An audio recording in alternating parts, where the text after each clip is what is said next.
I never thought a slice of cherry pie could be the backdrop for the scariest night of my life. I was working the graveyard shift at a diner off I-95. My 10-year-old son, Toby, was in the back booth waiting for me to clock out, struggling with his math homework. The place was empty until the bell above the door jingled. A guy walked in. He looked normal enough, clean flannel, tired eyes, but something felt off. He sat at the counter, right between me and the exit. When I poured his coffee, he leaned forward to grab the sugar, and his jacket swung open. That's when I saw it.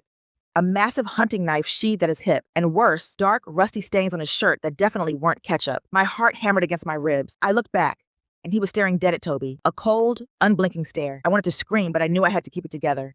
If I panicked, he'd react. I forced a smile, asked him if he wanted pie, and told him I'd go check the fresh batch. My hands were shaking so bad I almost dropped the pot. I walked past him, straight to the back booth. I pretended to scold Toby about his grades, speaking loud enough for the guy to hear. "I told you to finish that worksheet," I snapped, but I gripped Toby's shoulder hard. I slipped my car keys into his hand and whispered, "Run out the kitchen door. Lock yourself in the car. Call 911. Call 911. Go." Toby's eyes went wide, but he didn't argue. He grabbed his backpack and bolted for the kitchen. The walk back to the counter felt like miles. The guy looked up, his hand hovering near his waist.